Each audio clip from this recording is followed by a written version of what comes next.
Hello. It's a very exciting moment. Welcome to yet another. I'm really sorry. We are still doing more of these episodes. Forgive us. So anyway, welcome to another episode of Ferguson, Harrington, Hawks. Now, if you've never heard this podcast before, well done. And if you have heard this podcast before, you'll know that I am Ferguson. I'm Harrington. And I'm Hawks. And our guest is... And who the hell are you? Who the fuck are you? I'm Fred MacAulay. Hey! Welcome, Fred. Hello, Fred. Which, incidentally, Chesney, I heard what you said, that who the fuck are you, which is the Scottish television equivalent of who do you think you are? Ancestry programme. Don't you then just add on to that, do you not know who I think I am? Obviously. Or I've got another one. Do you not know who I think I used to be? That's my one.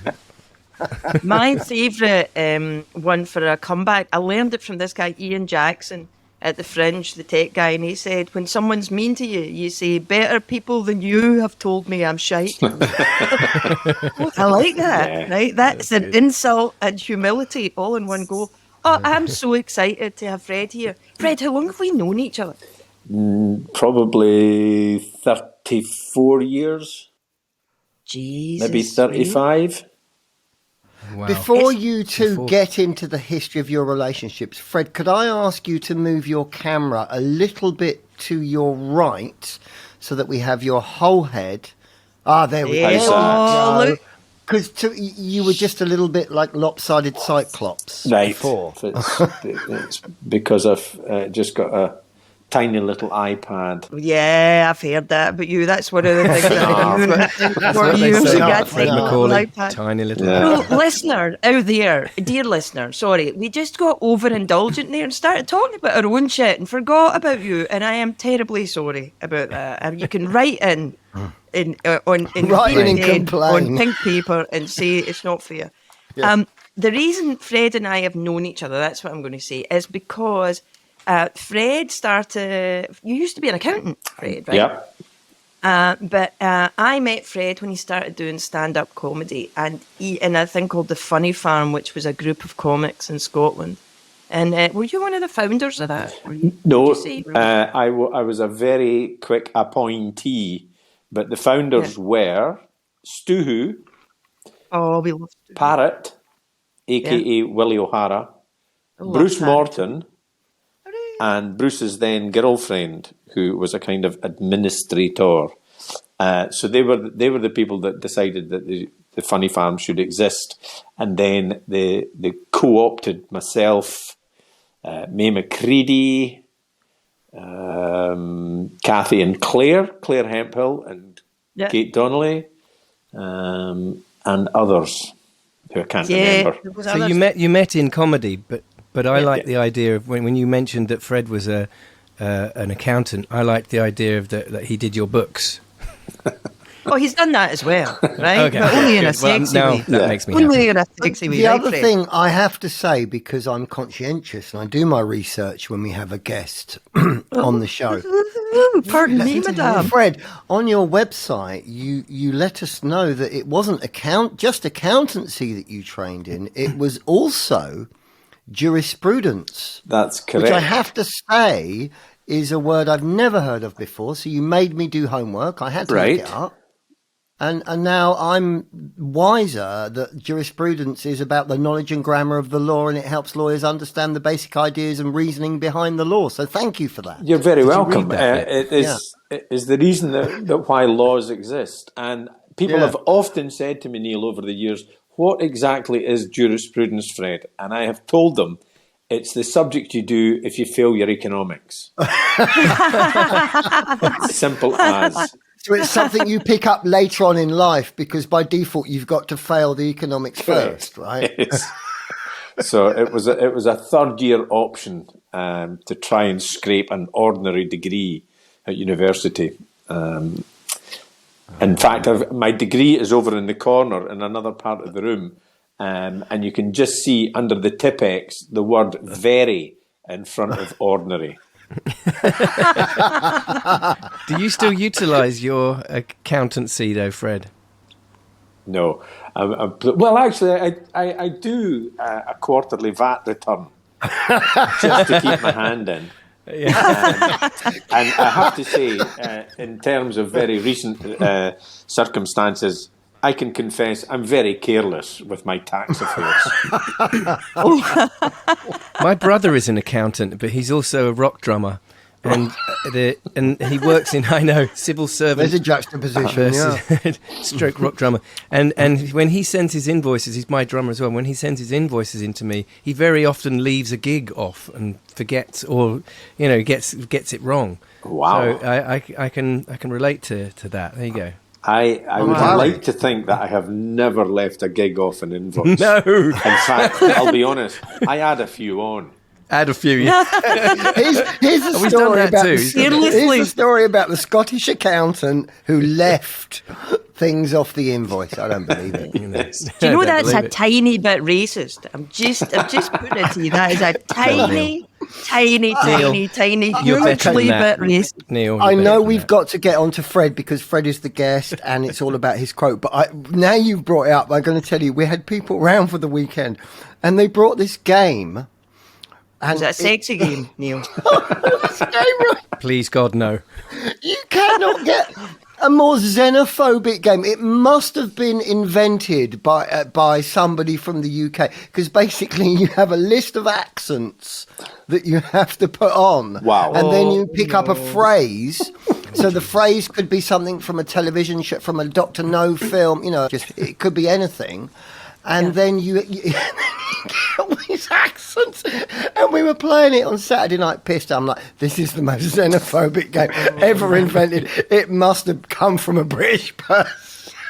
No, I'm going to make a note. What's it called? I can't remember. I have to email you. That was instinctive. I couldn't help myself. That should explain, listener, in case you've never ever seen my stand-up act ever, which would be a good thing. That means that if it's a double down, if you've never seen my stand-up act and you manage to avoid this podcast, you're doing really well in life. But in the entirety of my stand-up, even from the years of the Funny Farm, I used to do this thing about how the place that I come from Cumbernauld, had a real slogan to sell it, and the slogan to sell it was, what's it called, Cumbernauld? And which wasn't even funny then, but it was funny now because it's the power of repetition, which is you say something over and over again until somebody laughs with succumbing to it. Well, do you remember, Lynn, way back then in the late 80s, early 90s, as Scottish towns and cities were adopting slogans, I used to have a line about Dundee, where the boat, the Discovery that had been used, for various endeavours around the globe, is now back and docked in Dundee, and Dundee's slogan was Dundee, City of Discovery, which I said is not a bad slogan, and you have to admit it's better than Dundee, we've got a boat. What is it you're discovering in Dundee? That's the question. Yeah, there is a boat. Hey, Chesney, you should get your structure out. You're too happy. Yeah, get your structure out, Ches, because we're enjoying ourselves far too much. This is fun, though. This has been fun. So we have a little structure in our podcast, Fred. So first of all, we choose a fabulous guest. Check. Then we ask our fabulous guests to give us a quote that they either live their life by or that they just mean something to them. And we talk about it, which is what we will do any second now. And then somewhere in the middle there, Lynn's going to do a little bit of magic. And I don't mean pulling a rabbit out of ours. Yeah. Which we'll discover in a minute. And then we talk about that for a little while. And then we also ask our guests to provide a song that is like a favourite song or something that they're emotionally connected to for some reason. And then I recreate that song.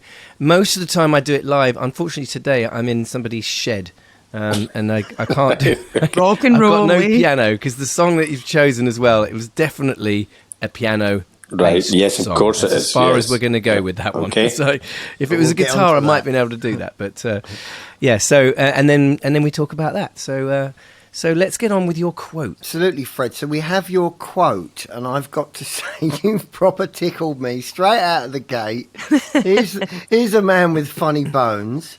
And as a little bit of background for the listener, Fred had a very serious road accident back in 2020. And he was very lucky to literally get up and walk away from with just a few broken bones. So Fred's quote is, "Don't bother with clean pants, because if you're in an accident, you're going to shit yourself anyway." And that is something he lives his life by. And I've set you up, mate. Over to you. There you go. Yeah. There's the setup. But lists of things and what's your favourite film, what's your favourite book, TV programme. I'm not good at that kind of thing. And there are other things that I live my life by. Cash is king. You wouldn't expect anything else from a Scot. Stop doing that is another one. And Yes. the Scottish football chant, "We're shite, but we know we are," which I think sums us up as a nation. You think that? How do you know that comes from Scotland? Because it uses the word shite instead of shit. Shite is a Scottish. Oh, There you go, right. Yeah. But I heard a really good one recently, and this is from a pal of mine, and he said, who was asked the same question by in a podcast by Andy Coulson. You know Andy Coulson, who was he describes himself as a former resident of Belmarsh Prison. He was David Cameron's communications director, and prior to that, I remember, yeah. he was, I think, phone hacking supremo. But he asked a pal of mine what was his motto for life, and he said, "Be the man your dog thinks you are." Oh, that's good. I love that. Absolutely, Yeah, I love it. great. And as Lynn knows, the MacAulay house has been full of children for a number of years, but more importantly, full of dogs. And by the way, Aileen says hi, Lynn. Oh, I love your wife. Yeah. I love your Yeah. wife.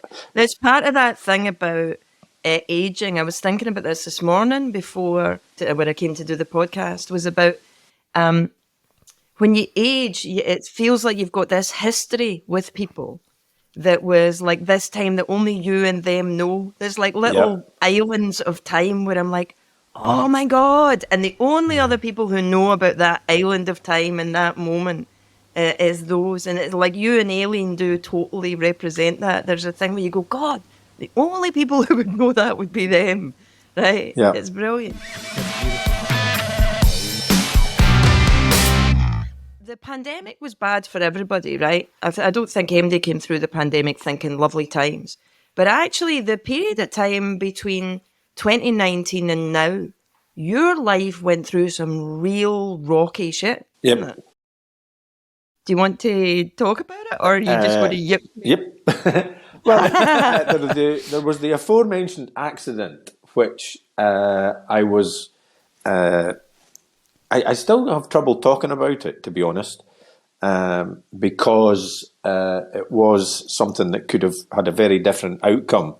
And I didn't know before that what the effect of adrenaline can do, because after the accident, you get this huge rush of adrenaline. So I was sleepless for a number of nights. And Aileen and I decided that we would go a holiday, and that was fundamental in just kind of getting a bit of sunshine in my life and learning to sleep again. So there was that, and that was February 2020, and there was word already that COVID was coming. So we kind of got out. Fundamentally, there was a cloud to a silver lining to the cloud of COVID, which was that our youngest and his then girlfriend, now wife, had been living and working in Sydney. Ian was the nighttime producer on Australian Big Brother, and they were coming towards the end of the series. I think he had about another week to go. They'd been recording for about 13 weeks. and everything just looked like it was starting to shut down. So they managed to get a flight. I was going to say one of the last flights out of Sydney. And, of course, the airlines were very understanding about the panic that this was causing people and trebled their prices. People need to get back across the planet. So how can we make some cash out of this? Yeah. But they got home and they came and lived with us for 3 months. All heart, Ches, yeah. So there was that, which was that was the upside of COVID. But the nighttime industry, and in particular stand-up, just disappeared, came back for a wee while, and then disappeared again. And Scotland, because we've got two governments, we've got Holyrood with Miss Sturgeon, and we've got Westminster. So it didn't matter who said what first. 24 hours later, there was an absolute 180-degree different decision made by whichever government was second to that. And when COVID came back and the second lockdown happened, Miss Sturgeon announced that there was a tsunami coming. A tsunami of Omicron. And things that had gone into the diary, Lynn, just came out again. And the two lessons, or the lesson about that was when the first lockdown came in, it took weeks for things to come out of the diary. People were hanging on, hoping that the gigs might happen. And me being kind of OCD, I wanted everything out of the diary for that period. And there was one gig in Wales, and they kept saying, "Oh no, we're hoping." I nearly went in to do the accent there, Neil. I was nearly adopting your racist board game. Yeah, absolutely. I've set the tone, of course. Yeah. But then the second one, all the gigs I had for a period of 3 months over November, December, January, which is that's fun times in Scotland. They disappeared in under 24 hours. It was calamitous. So in effect, I went 20 months and 2 weeks without any kind of proper income. Now I know how you feel. That's all. Yeah, but I'm a good bit older than you, Chesney, and everybody else in the world. Which reminds me, I've got a brilliant story to tell you. Wait to hear this. Because, as an ex-accountant, I've been fairly prudent, as you can imagine.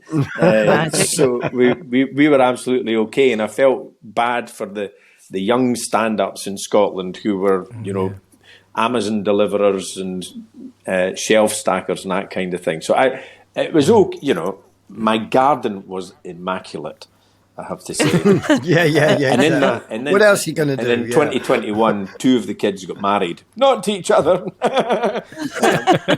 We don't live in Motherwell, for goodness sake. What's it called? Motherwell. That was a very unsuccessful slogan. Absolutely. Motherwell deserves So it. wait till you hear this about age. Last week, did an interview with the Courier. And because I'm going to do 4 nights around Scotland with the I'm Sorry I Haven't a Clue live show with, usually Tony Hawks is on it, but Tony's not doing the Scottish dates, but it's with Marcus Brigstock, Rory Bremner, Pippa Evans, Jack T. Anyway, so this young journalist, in inverted commas, asked if she could do a Teams call with me. And this is what happened in the conversation. She said, I see you're 66. I said, yes, I am. She said, most people your age are either retired or in care homes. What keeps you going? What keeps you going? That was the question. Yeah, that was the question from a journalist, right? Jesus. Now, How old was she? How old do you think she was? I think she was maybe 12.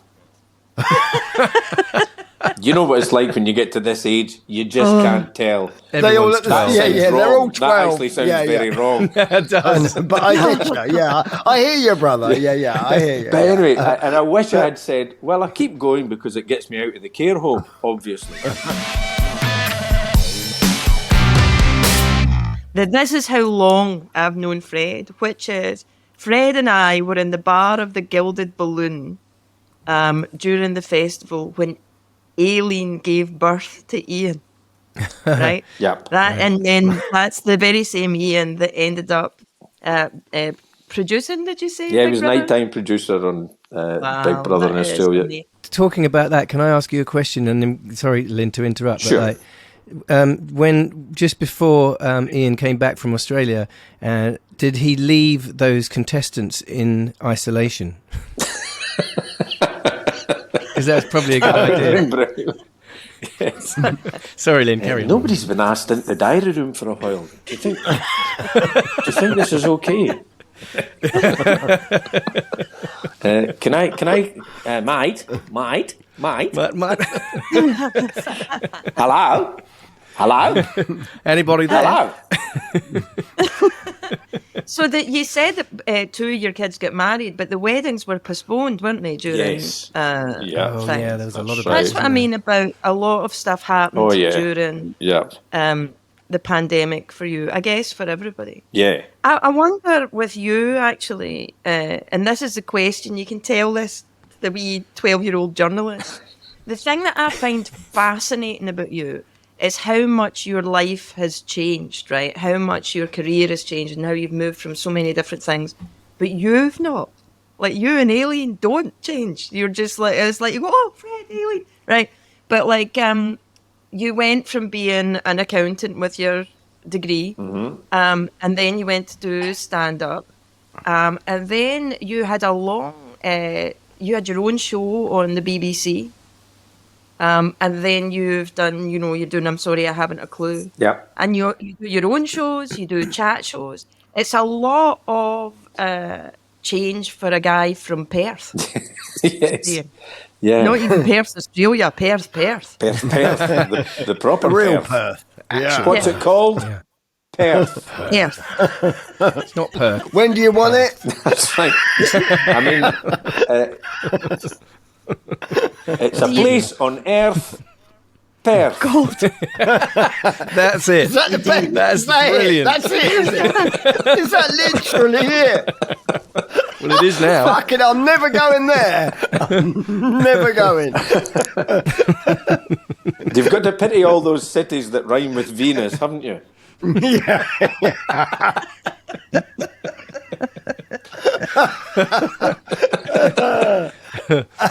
Where do we go from there? And like your home life is very stable, isn't it? You're Yeah. sort of very rooted in family and home and everything. Do you think that you've been able to make more chances or take more chances and make different decisions because you always knew that you had stability? Would that be the thing? I think that's very pertinent, Lynn. So two bits to that. One was the fact that I was into my 30s before I did this. So we'd been together a long time, Aileen and I. We'd known each other for a long, long time. And it was, as you maybe know, it was a big decision because I grew up not just in Perth itself, which is a city that's maybe got 48, 49, 50,000 or something like that, which is tiny by many people's standards. But before that, I was in places like Callander and Killin and Rattray. And I always kind of suspected I wanted to get entertainment, but I honestly didn't know how, because, we got a television and you could see people on TV, but you had no idea what the process was that got these people to there. How to get there. But my dad was a cop, so he was pretty grounded. He was pretty liberal as well, I have to say. My brother and I were, it was hardly radical, but he never told us to get our hair cut or anything like that. Consequently, my brother who had to leave school early, he was given the option. You could either part company with the school or await a more formal removal. So he chose to leave. Very long hair, very hippie-ish. Myself, I was kind of that way as well. But then we moved into Perth, and I went to a school called Perth Academy, which was pretty formal as well. But there was a good family structure when I was growing up. And then Aileen and I, not just our marriage and our relationship, but our friends and family around us were all really stable as well. And even to this day, there's very few of the people that I know have got divorced or separated. I mean, it's a tiny handful of sort of the people that I would consider close friends that have bitten the dust. So, and that, when there's a group kind of feeling like that, I think that strengthens your own relationship, because these are the people that you see, and you see them as couples and all that kind of stuff. This sounds all very middle class, and that's because I am middle class. You are, well, maybe you are, but you're also, the thing I'd say to the listener is that, because we only have one, is that Callander is a small kind of rural place, and like they're beautiful, beautiful places, but like literally.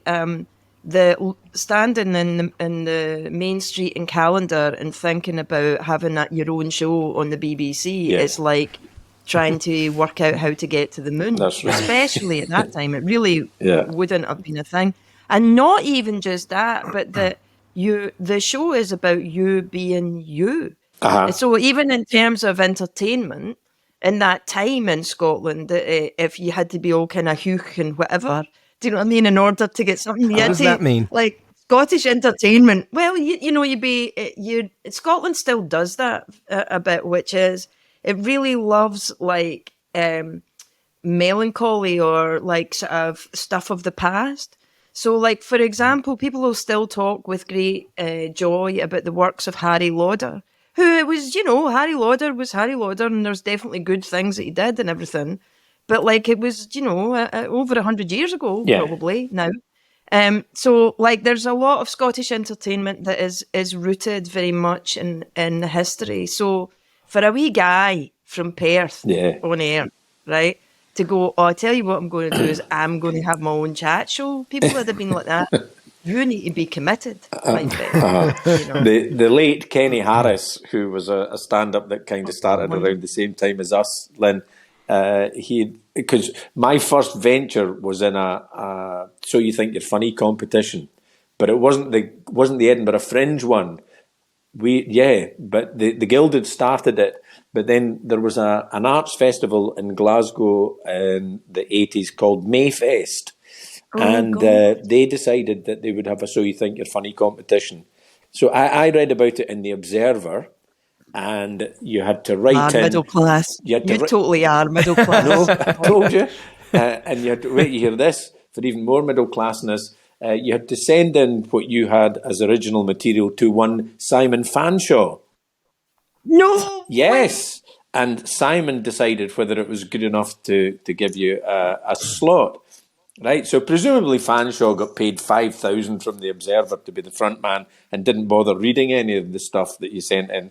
But Kenny Harris said when Glasgow decided to have the competition, they called it So You Think You're Funny? Well, you fucking aren't. Really? That is so true. God, I miss him. He's another guy that was part of that past. He was just such a great guy. That's why we've only got one listener, is because it's just me talking. It's okay. And Chesney looking adorable, and Neil making everything happen from his cupboard under the stairs. Do you know we're the only company that Neil gets the whole week? Is that right? Yeah, it's true. The dog. He does have a dog. There's the dog. And a lovely wife. What happens here is it's more of me talking, right? Which is, you know how I love story. I love working in story. And I like to do the weird old things with the story. Well, I worked out that there's a way that you can tell what story is going on in people's heads if you just ask them to tell you about this one thing, right? So each of us have a story running in our heads that we think everybody else can hear, but nobody can. It's a bit like Narnia. So like in writing terms, you would call it like the subtext, or in acting terms, you'd call it motivation. And we've all got one. And that, so I do this wee exercise, and then we look at yours. Is that all right? Mm-hmm. All right. I'll be kind in it. I'll be like, I'll not go through your underwear drawer, especially if you've shat your pants. Frankly. And he's volunteered that information as well. So, how many people you think have the thought process, "Oh, I've shat my pants. I'll better put them back in the drawer." That's true.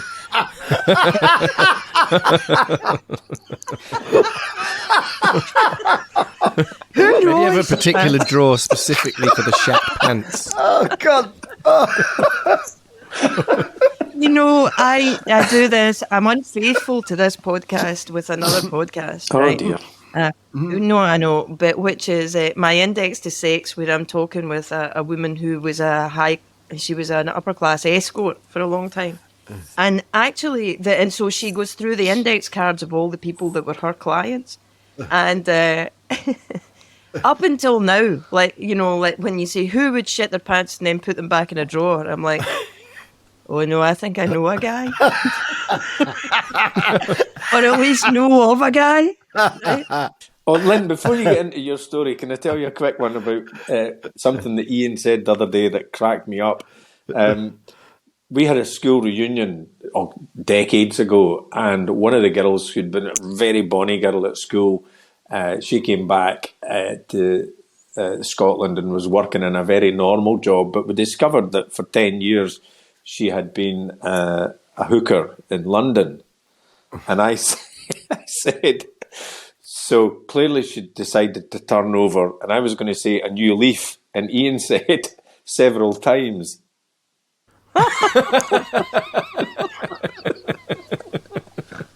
That's definitely like father, like son there. Oh, absolutely. Don't fall far from the tree there. That's good. We were talking the other day. I was recording the other day, and she was talking about we were just talking, and she said that she'd called her friend. Right, she's got a friend who lives in Brazil now, and she called her friend and said, and then she said, and it was morning there, so she was tired and everything.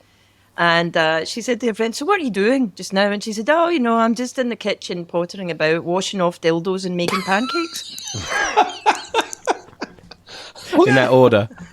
It's a Tuesday, right? Yeah. Yeah. No, I think it's a weekend morning anyway. That bit will get cut, just so you know. When did Kenwood start getting into the dildo market? There's an edit point.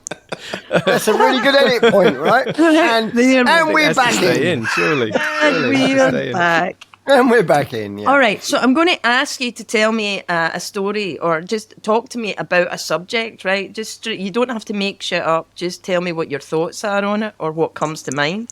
I'm going to record it on my timer. There's my timer, 2 minutes. You have to go and for I'm 2 going minutes. to write stuff down, and then I'm going to tell you what I hear. All right? You've got to talk for 2 minutes, Fred. All right. Okay. Ready? Tell me about diamonds. You ready? Go. Well, I'm in the very fortunate position that we have got some diamonds in the house. And when I say that, it sounds like there's a stash of diamonds, but they're not. They're actually part of Aileen's jewellery. And when I asked Aileen to marry me, I bought her an engagement ring, and that had 2 diamonds in it. And they were tiny. And then when I started to make a wee bit more money, I bought her another ring that had one bigger diamond in it. So it's not something that I would wear myself. It's not something that, and you know Aileen, she's not somebody that wears a lot of garish jewellery. In fact, she doesn't wear any garish jewellery at all. But she's very pleased with her diamonds. And, you know, we're now at the stage where my mother-in-law, who's the last surviving member of that generation on Aileen's side of the family, is passing on some of her jewellery. And my daughter, Cara, that sounded like an emotional crack there, but it wasn't. It was just me clearing my post-Christmas cough. Mm-hmm. And she is passing diamonds on to Cara for Cara's daughter Remy, who is now 9 months old. So they are a constant, diamonds. I think that's great. The only other thing I can tell you about diamonds is, and I don't know if this is suitable for your podcast or not, but I'm going to say it anyway. My father, being a cop, had a penchant for reading books by an American author called Joseph Wambo. And there was a thing in Joseph Wambo's novels where they described various stages of erection. And at one end of the scale, or probably I have to say at the far end of the scale, it was referred to as a diamond cutter. So... There you go. Did I get to 2 minutes? You did. 2 minutes. You did get to 2 minutes. Well done. Well done, Fred. Just on a diamond cutter. Well done. Do you know what's funny is like, because I do diamonds quite a lot, and I can see both guys listening because they know what it means, and so like with us they were like, oh yeah, oh, and then when you got to diamond cutter they were like, yeah, that's. I think that's probably me though, Lynn. If I look at my current set list, there's a lot of stuff in there that I kind of think, really, MacAulay, you're in your 60s, you've been doing stand-up for 35 years, you've got, there's people out there doing such brilliant comedy about stuff that is really, really important to not just their own lives, but to the planet, and you're doing a joke about washing your dick in the sink. The thing though with comedy, I do think is that comedy has all different shades of it, and it's like people don't look at books and go, oh, every book has to be Tolstoy or else it isn't a real book. People enjoy all different flavors of books, and it's the same with comedy. There's all different flavors. That's very of comedy. relatable, It shouldn't by the all way, just be that particular subject. So I can look you in the eye. I can look you in the eye and go, respect for the knob gag, brother. Thank you. Okay. Knob gags and fart gags as well. Never old. Timeless. Especially if you've got a dog. If you've got a dog as well. Yeah. Can I should maybe just, I'll give you this, which is young Kevin Bridges, who's a brilliant Scottish stand-up, during the pandemic, wrote a brand new stage show and a book and probably scripts as well.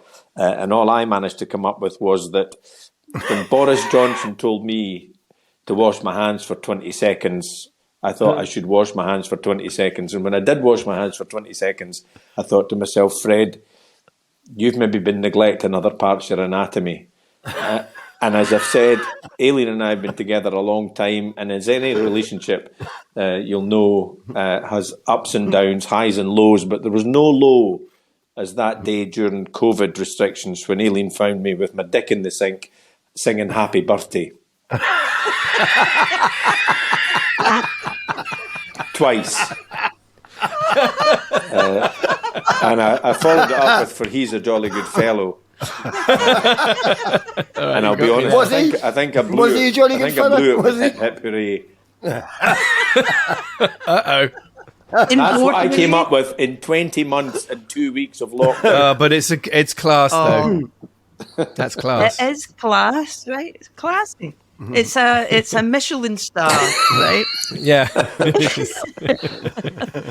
So the diamonds, when you ask people about diamonds, it's about what they value, what's important to them in life. See, I went literal. And it's like really but it's like if you ask people about diamonds, they'll tell you. Who was it? I asked someone about diamonds in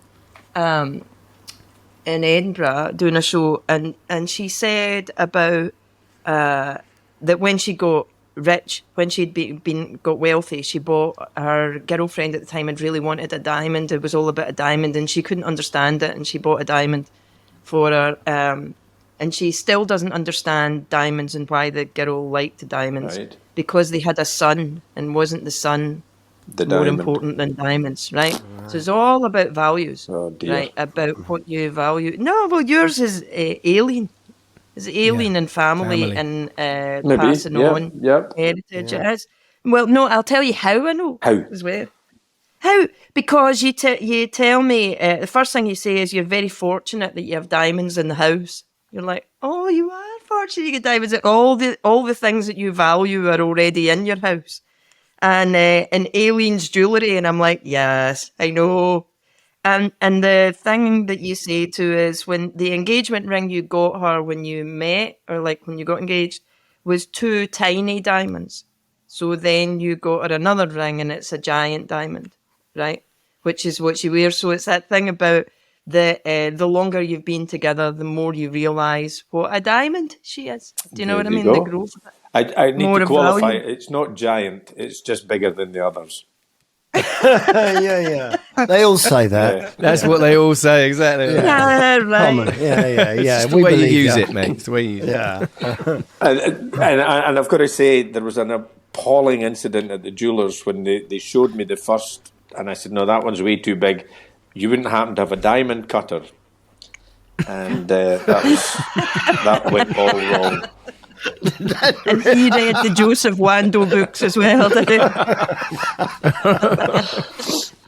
I don't really know about your dad reading these books, but everything in it is about family, and the value is the relationships in family.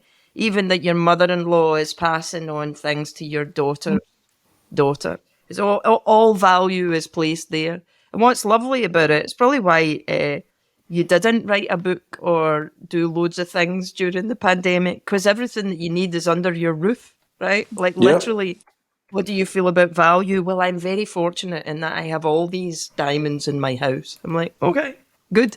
Yeah. It's a nice read. I'll buy that. Is there anything you would disagree with in that? No, I'm buying that. I'm on board with that, Lynn. Yeah. Yeah. That's the thing I loved about lockdown the most, was just being with family. Because for me, I'm a musician, so I was always on the road. So that 18 months, 2 years, like just to get off the train and just spend time with family was just absolutely golden for me. Mm. Yeah, it's almost a shame in a way that it's such an overanalyzed period in our lives, right? Because it was so fucked up and mental. And you could almost have a podcast or a show. Just I bet you could get so many special stories about why lockdown was actually really interesting and incredible for some people, because all we ever hear is the hardship of it. Yeah, isn't it, really? That's a really good point, Neil. And just as you're saying that, I think it maybe amplified people's personalities and personality traits. So our middle kid, Jack, lived in Edinburgh and still does. And he works for a big sort of asset management company. And he was sent home to work from home in the February, 3 weeks before there was any hint of lockdown, because he has a medical condition. And so you had to kind of shield. And Jack stuck to that rigidly. That's the kind of nature that he is. Luckily, his flat has got a wee garden, and he went out and did his gardening. And we didn't see Jack for about 5 months, right, because we stuck by the rules. And in May 2020, Cara and Graham should have got married, and they didn't, because we stuck by the rules and we cancelled the wedding at huge financial cost to us. And the day that Cara was meant to get married was the day after the number 10 Downing Street garden party that all the photos came out, right? And on the day that Cara was meant to get married, she and her husband Graham walked down from the next town from us to our garden, and they sat miles away from us in the garden because we stuck by the rules. Now, people were dying, people weren't able to hug their loved ones, so in that respect, it's not that, it's not that big a hardship. And there was a financial thing as well that pissed me off, and not at the time. We didn't think we should be pissed off at the time. We just thought, this is what we have to do to get rid of this fucking disease. Meanwhile, you've got this elite that, these people that are, in inverted commas again, governing us, just ignoring the rules that they were creating. And, I'm more angry about politics than I ever have been in my life. And because, we're in a period of great instability, and I'm using the word fortunate again, Lynn, we've got to this part of our lives, and for 90% of it, everything's been pretty stable, Yeah. Since born in the 50s and the 60s, it's all been pretty stable. But what's going on just now is just shocking. Yeah, I do so totally divisive. agree. I talked to somebody the other day who was having a problem with their kids, and I was like, you know what? For me, right now, my kids get a free pass. They get a free pass on a whole load of things, because when I was 12 years old, I didn't live through a global pandemic. Yep. So I don't know what that's like. I think one of the things that I think about the pandemic really is I love the idea that it's a sort of accentuator, like a magnifier. What somebody said to me once about fame, and I think this is the truth, which is that when people get really famous, you can see who that person underneath is. Mm-hmm. They sort of hide it. All the stuff that's hidden leaves them, and they show who they are.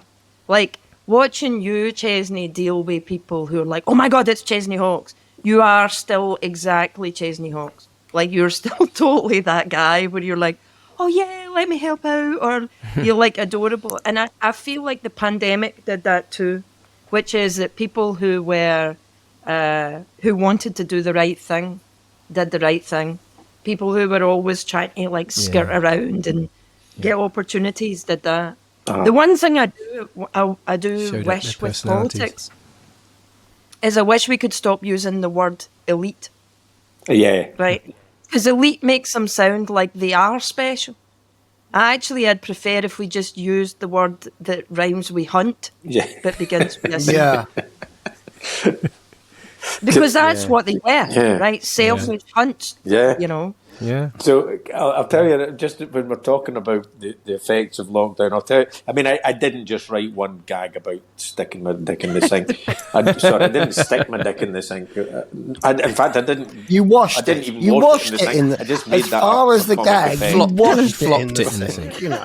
And that's where my mind probably is. a I better look at you, adjective. Fred, and I just, Well, in fact, I just imagine you washing that. Yeah. Neil, the number of sinks I broke Sticking. by trying by going to wash it at the wrong time. Okay, let's move on. Okay. No, but so I will tell you the use of the F word in Scotland, which we use quite liberally. I've got a wee bit. You mean fuck? Yeah. Okay. Just checking. But what I didn't know, Chesney, was that everybody in Scotland said it at exactly the same time, which was 11 weeks into the first lockdown when Nicola Sturgeon, the First Minister, announced to the nation that the restrictions were getting relaxed. And the good news was that the people in Scotland could now exercise for 2 hours a day instead of 1, at which point 5 million people turned to each other and said, what the fuck is she talking about? 2 hours exercise a day. Lost her fucking mind. There's a whole nation just said the F word at exactly the same point in a sentence about the same person. Yeah. And she said, and remember that exercise can include hiking and kayaking, which the Scottish biathlon. Did you not know? We're a nation of hikers and kayakers.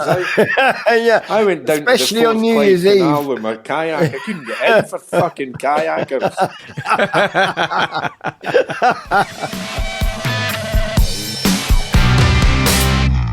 So let's do that. Let's move into our next section here, which is your choice of song that I recreated. Here's one I did earlier. It's a bit Blue Peter style today.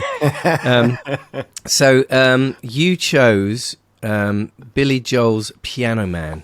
Yep. So before we play my version of my 5-minute version of it, by the way, it's a long song. It's got like 18 verses. I've cut 30 seconds off, love. Okay. Don't worry, get up to speed.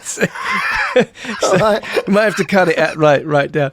So yeah, what was your reason for choosing that particular song and that artist, and what's your I like Billy Joel as an artist, and I was thinking, just about ways to finish a stand-up gig, and I've never really sang on stage other than on I'm Sorry I Haven't a Clue on Radio 4, and of course I did Comic Relief does Fame Academy in 2007 and survived 7 nights, so I can sing a wee bit.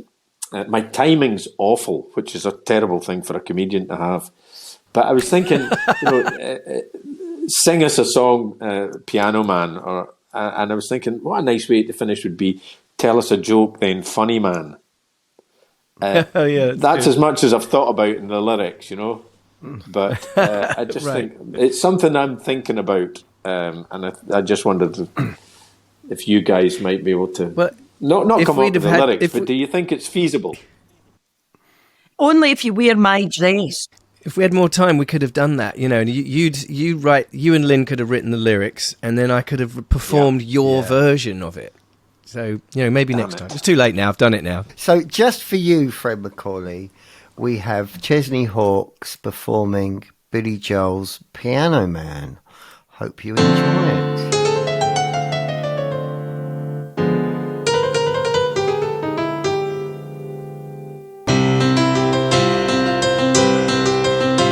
It's 9 o'clock on a Saturday. The regular crowd shuffles in. There's an old man sitting next to me, making love to his tonic and gin.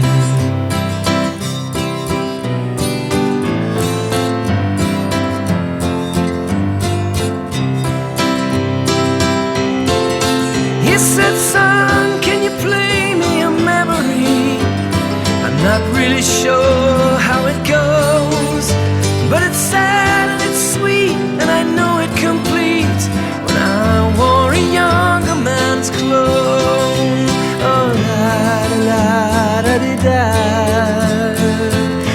la da da di da da da. Sing us a song, you're the piano man. Sing us a song tonight. Well, we're all in the mood for a melody, and you got us feeling alright.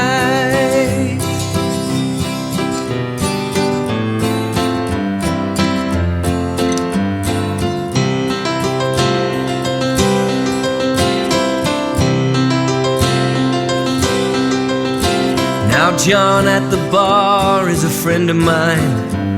He gets me my drinks for free. He's quick with a joke or to light up your smoke, but there's some place that he'd rather be. He said, Bill, I believe this is killing me, as a smile run away from his face. Well, I'm sure that I could be a movie star if I could get out of this place. Oh, la da la da di da, la la la da di da da da. Now Paul is a real estate novelist who never had time for a wife, and he's talking with Davy, who's still in the Navy and probably will be for life.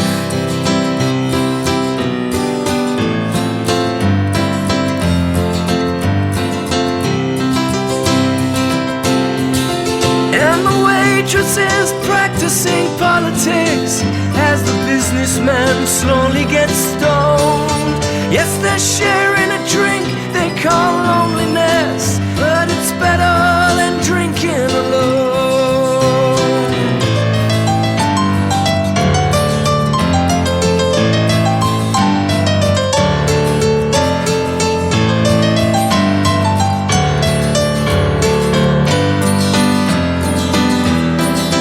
Oh, sing us a song, you're the piano man. Sing us a song tonight.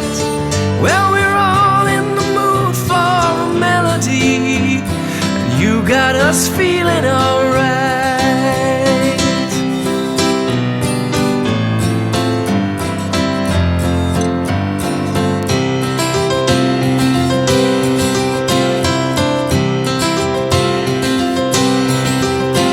It's a pretty good crowd for a Saturday, and the manager gives me a smile, 'cause he knows that it's me they've been coming to see, to forget about life for a while. And the piano, it sounds like a carnival, and the microphone smells like a beer. And they sit at the bar and put bread in my jaw and say, man, what are you doing here? Oh, la la da da da, la la da da da da da. Sing us a song, you're the piano man. Sing us a song tonight. Well, we're all in the mood for a melody, and you got us feeling alright.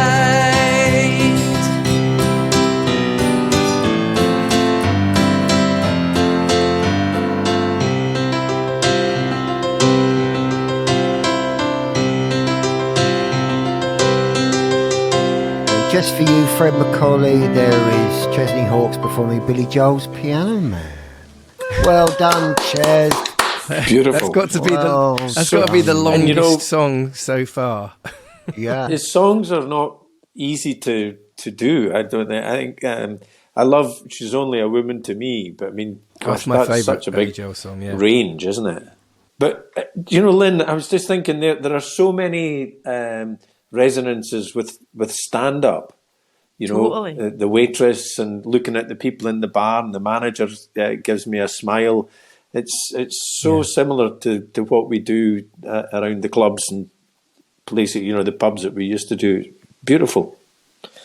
I think it is that thing too of there's a bit in the song. I've never listened to that song properly, Chesney, until your version. Oh, really? He's talented and adorable. Isn't he? Do you know what I mean? Yeah. Isn't he? That was really lovely. I know. Yeah.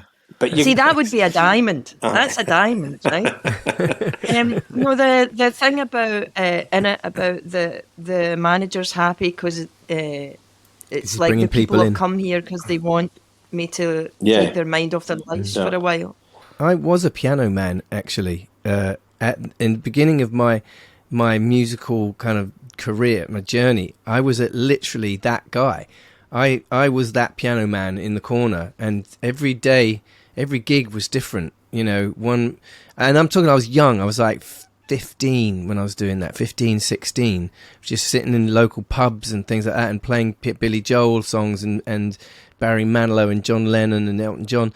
And, one gig would be like, you just ignored in the corner and you're just sitting around tinkling away and just working out chords, and nobody really cared what you were playing, and I was just doing it, and then the next day it would be, everybody asking for requests, and you'd have to be on your feet and like really try and give them a party, as it were, so that's where I really learned my craft, so I can relate to the lyric in that for sure. And I was going to say it's kind of melancholic, isn't it, as well? I mean, the piano man there, unlike you, Chesney, when you did it, he's a guy with a lot of career behind him. I mean, he's played there a long time. Yeah, exactly. Yeah. I think you know what, we've just started doing this podcast as video. It's more than just a podcast now, and the thing that just always is so special for me is when I get to watch your face, when I get to watch the guest's face when Ches performs the song. And I'm so glad we're doing video now, because I'm a sound guy by trade, so I guess I get off on sound a lot. But to see somebody that I don't know experience a little bit of magic that they weren't expecting, that Ches before, it's wonderful. It's just lovely. I thought Fred was just making notes, to be honest. He kept picking up his pen and like, he's going to give me notes after this. But they were enjoyable notes. You didn't quite hit that note in the second verse there. Yeah, a bit flat there, love. Try better, Hawks. I've got such a terrible memory. I had to write down melancholic waitress. And I also thought that when I do get round to writing the lyrics, I have to fit in, what's it called? Perth. So it's a place on earth. Well, yes. You know what you could do though with it is, like, if you take half of the verses and you make them rhyme, right? But then, like, you can fish, because you know how during a stand-up show there'll be the guy from the Marines or the guy from the thing. So if you've got like stuff, like there was something where it was like somebody in Navy, or there was something Davy, like Davy in the Navy. That probably will be for life. Yeah, that's an easy rhyme, that was. You'd have to look for somebody who's wearing navy or whatever. But in stand-up, it means that you could take what you've done with the audience and place it in your lyrics, and then it would balance up the melancholy, because people would appreciate the individual touch, as you said. If I do ever get round to doing this, I need a pianist. All right. I know a man. Well, can I just pick up on that? You need a pianist. I'm looking at the clock. We're running out of time, and I need a pee. So can we take from pianist to pee to running out of time? Who are you calling a penis? Final sum up. Lynn, can we jump onto that? I need to go as well. I've got a pants drawer to sort out. Over to you, Lynn. Oh, okay. We do this one last question, right? Which is, given what you know now, right, in life, what advice would you give to your 16-year-old self? That's really tough, Lynn, because it's something that I think about a lot, about stand-up, because I've done an awful lot, and I sometimes wonder, could I have done more? Was I right to kind of come off the stand-up circuit when I did, to go and do the radio? But 16-year-old me was really immature, physically and emotionally. So, gosh, I would say just do the same again, More. You've regrets, got in 50 years' time, you're going to be speaking to Chesney Hawkes and Neil and Lynn on a podcast, and if you don't do what you've just done or you're about to do, you'll have nothing to talk about.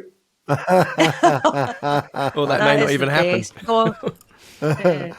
Fred, you have been an absolute joy to have on the podcast. You really have. Yes, thank you, Now Fred. you can see why I love him. Do you know what I mean? That's Totally. like, Yeah. you are Yeah. family. It's thanks. weird. Yeah. It's family. It is, and there is that thing, Lynn, when we meet up, it's just, know. across thousands of miles and months and years. I'm not letting you finish. Please don't go. Please don't. I need a pee, brother. Come on. What I didn't tell you earlier, Lynn, was Aileen's left me. No, she hasn't. Right. Oh, it's been magic. I hope that, listener, it's been magic for you too. Anyway, unfortunately, we've come to the end of this episode, but we will, sorry to say, be back again very soon. Until then, I've been Ferguson. I've been Harrington. I've been Hawkes. And I've been MacAulay. Fred, What a I great love you. I guest. just Thank do. you, mate. Thank Yeah. you. Thank you, guys. That was so much fun. You've been listening to Ferguson, Harrington, Hawkes with Lynn Ferguson, Neil Harrington and Chesney Hawkes. Written and produced for Source Productions by, surprise, surprise, Lynn Ferguson, Neil Harrington and Chesney Hawkes.